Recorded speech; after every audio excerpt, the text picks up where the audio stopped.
Assalamualaikum warahmatullahi wabarakatuh. Apa kabar bro Indonesia? Semoga kita selalu dalam keadaan sehat walafiat. Semoga kita selalu dalam keadaan tenang dan bahagia. Oke bro. Di video kali ini gue akan ngebahas tentang perilaku, tingkah pola, watak, adab, dan akhlak orang-orang yang sengaja dengan sadar melakukan korupsi. Orang-orang yang sengaja dengan sadar melanggar hukum, merubah hukum demi kepentingan pribadi, kepentingan keluarganya, dan demi kepentingan kelompok atau golongannya.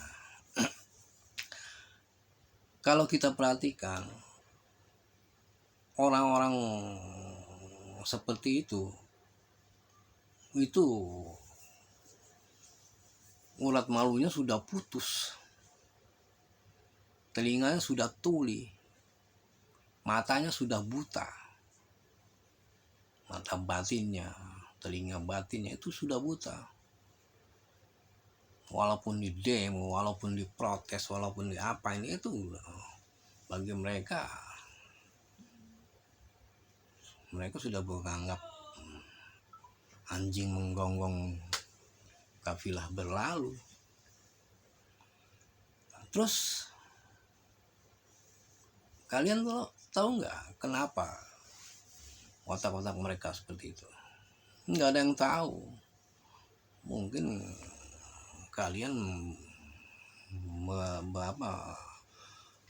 berprasangka bahwa mereka itu berbuat karena kondisi keadaan mereka.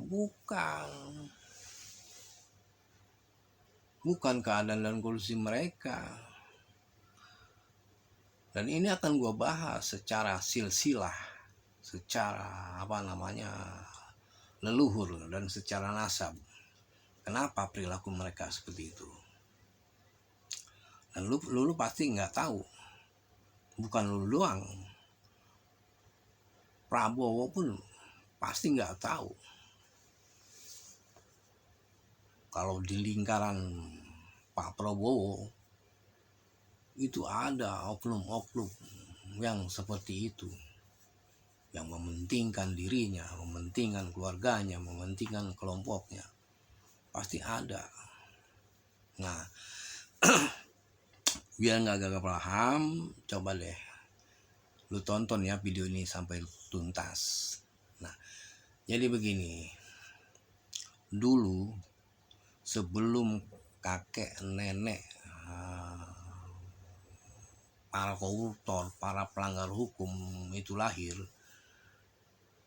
dulu sebelum ibu bapak para koruptor, para pelanggar hukum itu lahir, ketika penjajah Belanda datang, itu banyak sekali perempuan pribumi yang dengan sukarela, dengan terpaksa atau dipaksa, jadi gundik, jadi pemuas nafsu tentara penjajah Belanda. Jadi pemuas nafsu, antek-antek penjajah Belanda. Nah, banyak yang hamil loh. Dulu itu banyak hamil perempuan gundik itu. Banyak yang hamil dan melahirkan anak. Yang oleh Belanda anak-anak tersebut disebar ke seluruh Indonesia. Bahkan disebar ke luar Indonesia. Nah, kita kan nggak tahu ya. Mungkin saja dari anak-anak itulah lahir berketurunan orang-orang yang dengan sengaja melakukan korupsi, orang-orang yang dengan sadar dan sengaja melanggar dan merubah hukum itu.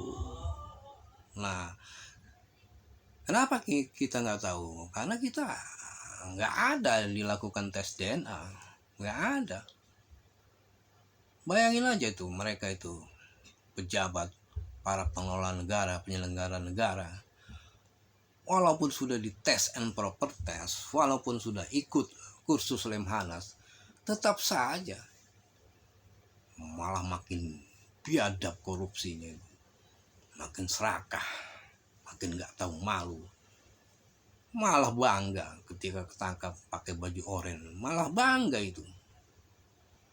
Anak istrinya juga bangga, pamer pakai tas bermerek, mobil bermerek, branded, bangga itu, walaupun itu dibeli dari uang korupsi suami atau bapaknya. Nah, gue punya saran, gue punya usulnya, kalau bisa nih Pak Prabowo bikin lembaga atau badan setingkat kementerian ini khusus untuk mengetes DNA calon-calon pengelola penyelenggara negara. Itu harus dites itu.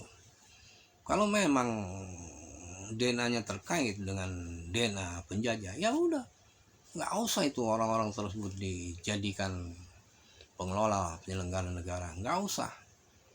Udah pasti merusak itu, menghancurkan ekonomi peradaban Indonesia. Nah, bagaimana Bang dengan orang-orang lainnya yang selain penyelenggara negara? Apakah ada yang keturunan atau berdana penjajah? Ada, banyak. Contohnya, nah contoh kecilnya ya.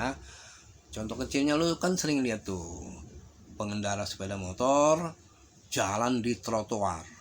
Ya enggak? Padahal trotoar itu udah tahu. Padahal dia itu udah tahu trotoar buat pejalan kaki, dipakai orang-orang penerobos lampu merah. Hah? Nah itu udah tahu lampu merah, diterobos. Dan kadang ada gobloknya orang-orang yang apa namanya itu terafiliasi DNA Belanda, DNA penjajah. Itu begonya itu palang pintu kereta udah ditutup, itu diterobos sama dia. Nah, itu udah pasti itu DNA-nya DNA penjajah itu. Terus kalau buzzer termasuk nggak? Buzzer juga bisa dikategorikan ber-DNA penjajah.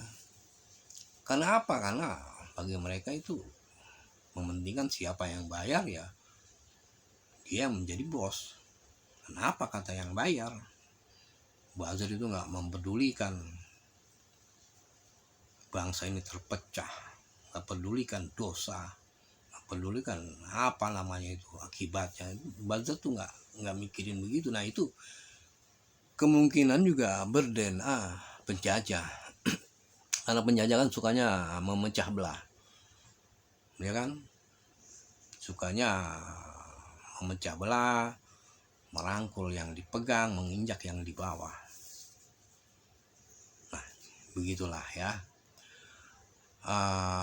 Semoga video ini bermanfaat, terutama bagi saya dan bagi diri lu pribadi.